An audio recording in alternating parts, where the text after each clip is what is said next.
Hello my dear students in primary 6. Today inshallah we are going to start chapter 4 in Oliver Twist, which is Oliver meets Fagin. Chapter 3 ended with Oliver's runaway from Mr. Sowerberry's house, and he spent a week in the streets and slept in fields and asked people for food and water, but two people only who gave him. Oliver met Jack Dawkins, or the Artful Dodger, who told Oliver that he knows a gentleman he can live with. Let's start chapter 4 and see who is this man. The Dodger didn't want to go into London before it was dark, so it was nearly 11 o'clock when they got there. The part of London they were in was very dirty. The streets were narrow and there were bad smells everywhere.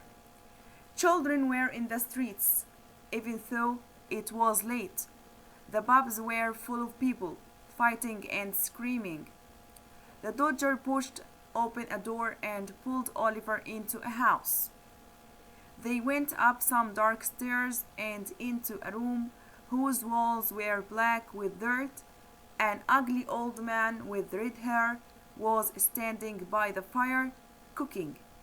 Some silk handkerchiefs were hanging near the fire. There were some beds in the room. 4 or 5 boys were sitting at a table, smoking and drinking like.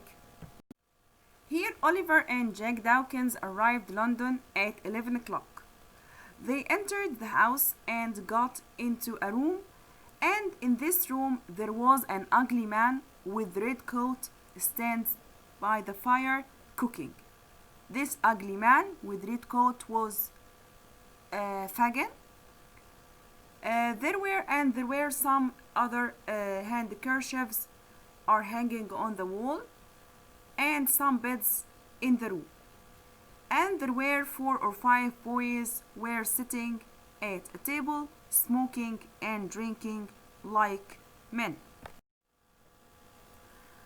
"My friend Oliver Twist," said the Dodger to the old man, whose name was Fagin. Fagin smiled and shook Oliver's hand. Then the boys all shook Oliver's hand. One of the boys even put his hands in Oliver's pockets so he wouldn't have to empty them himself when he went to bed. Oliver ate with the boys and was then given a glass of gin and water. Gin is alcoholic drink. Fagin told him to drink it quickly. He did and then fell asleep. When Oliver woke up, it was late in the morning. There was no one else in the room except Fagin, who was making coffee. When he had finished making the coffee, he looked closely at Oliver. Oliver's eyes were half closed, and it looked like he was asleep. Fagin looked the door, then took a small box from a hole in the floor. Here in this part, Jack Dawkins introduced Oliver to Fagin and the other boys in Fagin's house who were in the room.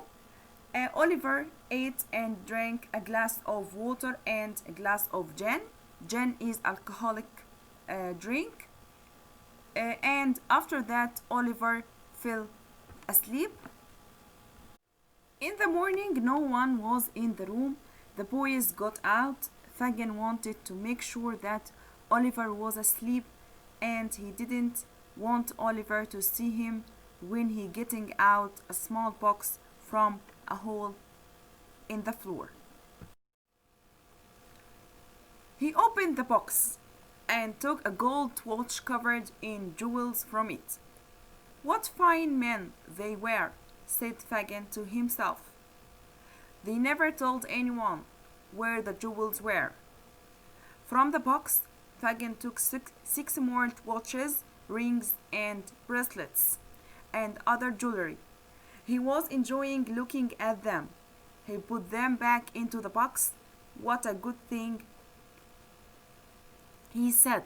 Dead men can never talk.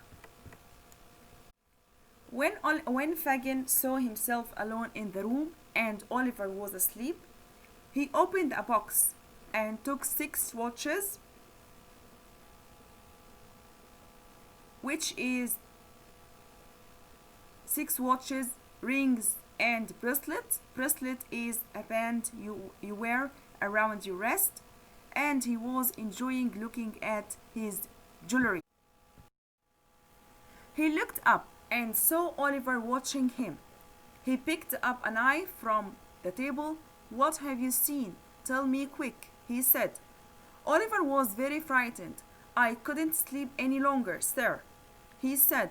I am very sorry. Were you awake an hour ago? Asked Fagin.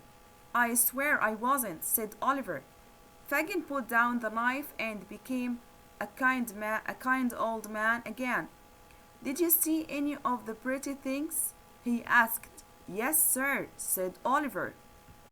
Here Fagin suddenly he saw that Oliver was looking at him, and at that moment he took a knife and tried to scare Oliver, to tell him if he saw what inside the box or not. Fagin turned white. They are mine, he said. They are all I have for my old age. Oliver wondered why Fagin lived in such an old dirty house when he had so many jewels. But then he thought that it must cost a lot of money to look after the boys. Oliver got up and washed. When he went back into the room, the box had. Here Oliver wondered and asked himself, if Fagin is a rich man and has all these things, why he lives in a dirty house like this house? And Oliver thought that looking after the boys cost Fagin a lot of money. Soon the Dodger came into the house with another boy called Charlie Bates. Have you been working this morning? Fagin asked. We have been hard at work, said the Dodger. We have got 2 pocket lockets and some handkerchiefs. They are good workers, aren't they, Oliver? Said the old man. Very good, said Oliver. The others laughed, but Oliver didn't know what they were laughing about. After breakfast, they played a strange game. The old man would put a watch, a notebook, and a handkerchief in his pockets. Then he would walk up and down the room like an old gentleman walking in the street. He would look around as if he was afraid of thieves and check his pockets to see if anything had been stolen. The 2 boys would follow him wherever he went. Every time Fagin turned around, the boys would move out of his sight. Then the Dodger would bump into Fagin and both boys would take the things from his pockets. If Fagin felt a hand anywhere, the game would start again. Here Dodger arrived at Fagin's house with another boy who was Charlie Bates, and they told Fagin that they got 2 pocket lockets and some handkerchief. Pocket locket is a piece of jewelry that you wear around neck on a chain with a small metal case in which you can put a picture. As you know, until now Oliver didn't know that Fagin and these boys are thieves. He thought that Fagin is a good man and he is taking care of these boys. In this part, as you see in the picture, Fagin and the boys are acting that how to steal a man in the street.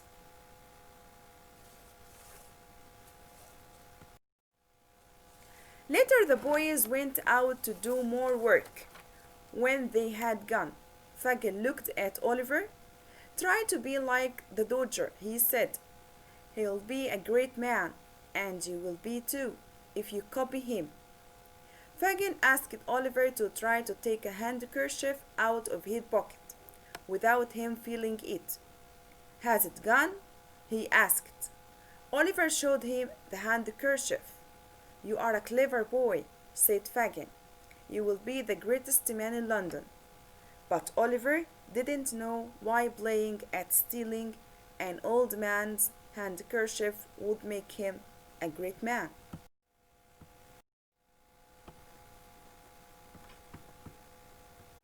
Oliver watched as the Dodger put his hand in the old man's pocket and took a handkerchief. Then the two boys ran away as fast as they could. Oliver now knew why the boys played the handkerchief game. The old gentleman put his hand in his pocket. He found no handkerchief. Oliver started to run.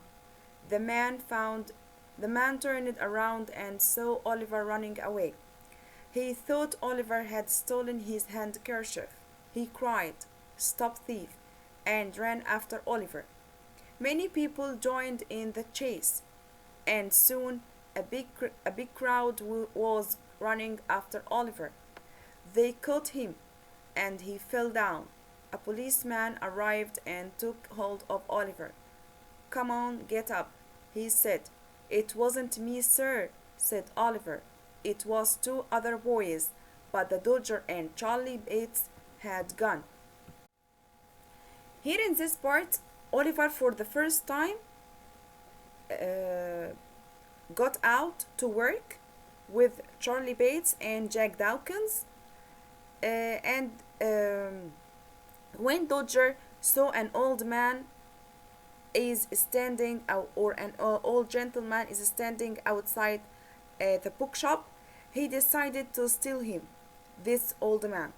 So the two boys, Charlie Bates and Dodger, crossed the road to the old gentleman, and Oliver followed them. Oliver didn't know what are they going to do. Oliver saw Dodger took handkerchief from the man's pocket. Oliver at this moment realized and knew that why the boys were playing the handkerchief game. And when the man discovered that no handkerchief in his pocket, and he saw Oliver run away, he thought that Oliver was the thief and who stole him. The man started to shout, and many people chased Oliver, trying to catch him. They caught Oliver, and the policeman arrived and took hold of Oliver, and Dodger and Charlie Bates had gone.